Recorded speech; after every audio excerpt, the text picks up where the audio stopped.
time. Ladies and gentlemen, I'm not going to talk very long because we've got amazing things in store for you, but it's my great pleasure and my great honor to introduce, representing our hosts, someone that, look, it's impossible to say the word coffee or the word Seattle without thinking about our hosts, Starbucks. And to say a few words on behalf of Starbucks is Craig Ressel. He is the Executive Vice President of Global Coffee for Starbucks. So please join me in welcoming Craig Ressel. It might seem crazy what I'm about to say. Thank you. Thank you. Thank you, Peter, for the introduction. And I'm so glad I didn't have to follow that act with a few words. So welcome to Seattle. It is our privilege and pleasure to host you at the SCAA event here in Seattle, where our city, we feel, is rich and deep in the history of specialty coffee. We're sitting here only about a few hundred yards away from the Pike Place Market, which also is embedded in the history of the Seattle. And about 43 years ago, a couple of coffee enthusiasts decided to find a way to get trained by Alfred Pete on how to roast coffee, opened a shop down there, which is the beginning of our history at Starbucks Coffee Company. And it reminds us, 43 years later, sitting here looking at thousands of people, what's become of the industry, the passion, and the commitment to elevate the experience of coffee. One thing's for sure, though, and one thing I think we all have in common, and one thing we depend on, is the producer, the grower, the person who gets us this fantastic product that we can take, roast, create, and turn into a specialty beverage or an experience in a customer's home. With that in mind, all of us should be thinking about the common goals of increasing the productivity of the producer, their ability to impact their lives and the communities that they live in.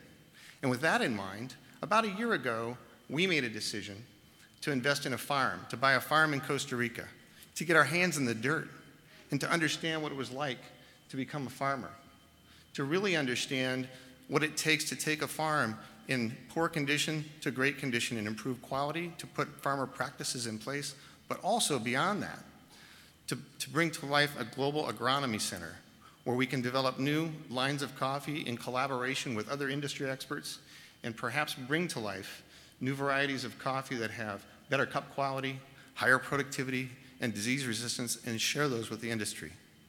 With that in mind, I humbly want to present to you Hacienda, Alsacia.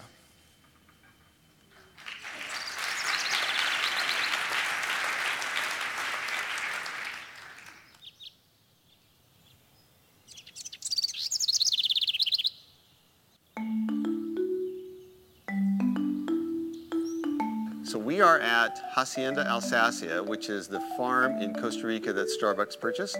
This coffee farm is two things. It's a working farm. It is also a global agronomy research center. We want to understand everything about what a farmer deals with.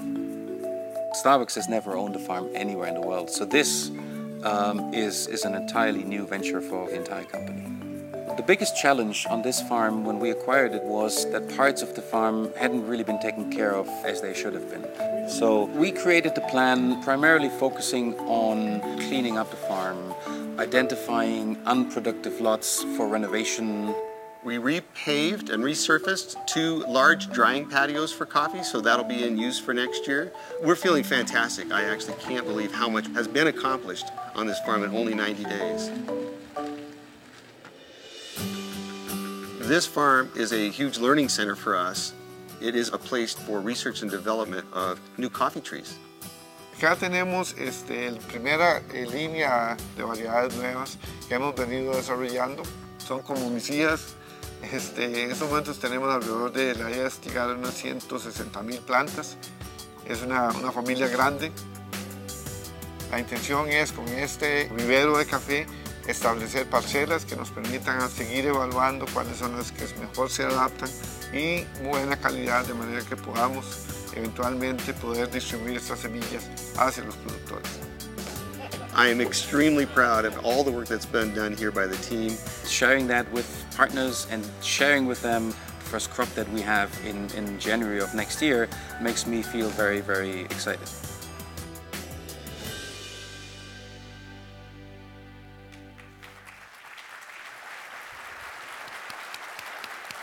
Ladies and gentlemen, Craig Russell and, of course, our host, Starbucks. Thank you so very much.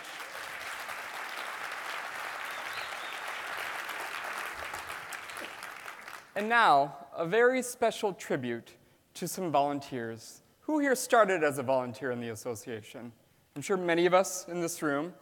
Well, I'd love to introduce two very handsome gentlemen that are certainly well qualified as volunteers with the Specialty Coffee Association, Mr. Paul Thornton and Joe Morocco.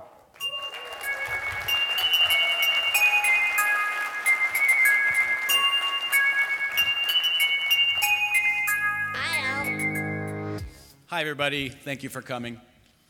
Joe and I are not going to sing in downs for you.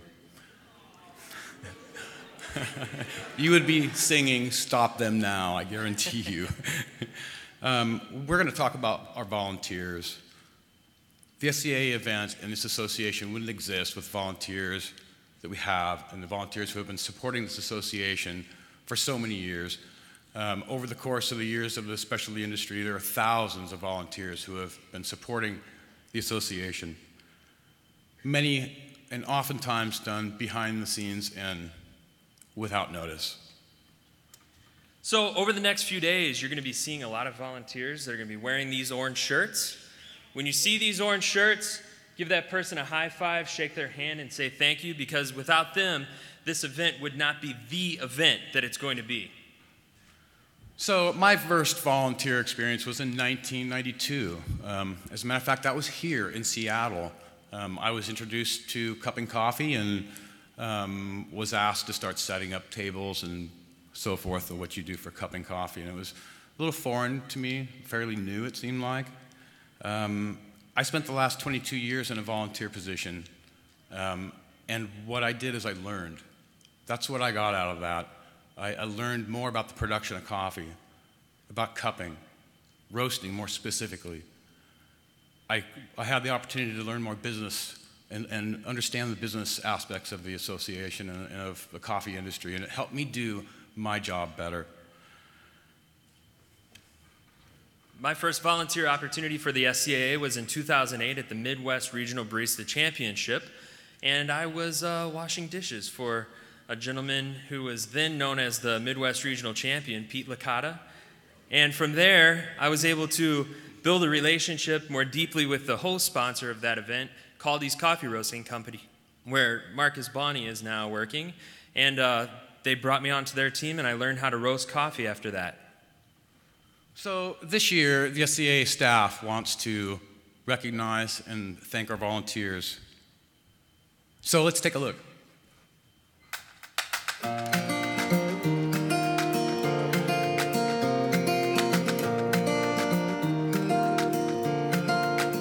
Hi, my name is Wade. I'm the owner of Lord Windsor Roasters. I volunteer in my space because I like to build community around the coffee culture. The Specialty Coffee Association really runs on volunteers, and we run on volunteers all year long, from our volunteer board members to our active volunteer base, our committee chairs, our committee members, and all the folks who are involved with the organization. But we really feel it around our events, and especially around the event. From the beginning, the SCAA event has always been volunteer-driven, and to this day, it remains the single largest member-driven event that the association produces. SCAA does a variety of events throughout the year, and without volunteers, we couldn't get our job done. Bueno, para mí, los voluntarios significan la raíz de la organización, y sin ellos, eventos como estos no serían posibles. Volunteers have shown me the true passion that exists in the coffee industry. Volunteers are the backbone of every event we do. When I'm on site at events, they provide me with a wealth of firsthand industry knowledge. We just really want to say thank you for all the time and expertise that you give to us. Thank you for your contributions to the show and to the association. Thank you for your hard work and your dedication. Thank you very much. Thank you. Gracias. Thank you. Thank you. Thank you. Thank you.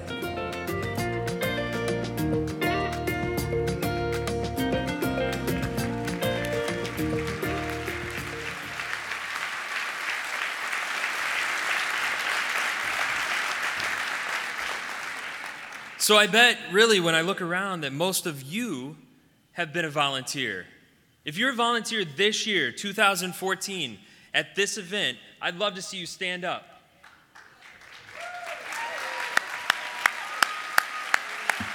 Wow. That is incredible. Okay, so I'd like to ask everyone who's ever volunteered for the association to again stand up. If you've ever volunteered, stand up. That's fantastic. Let's give them applause, you guys. There's got to be 50, 75% of you standing. Ladies and gentlemen, Paul Thornton and Joe Morocco. Thank you, gentlemen, very much.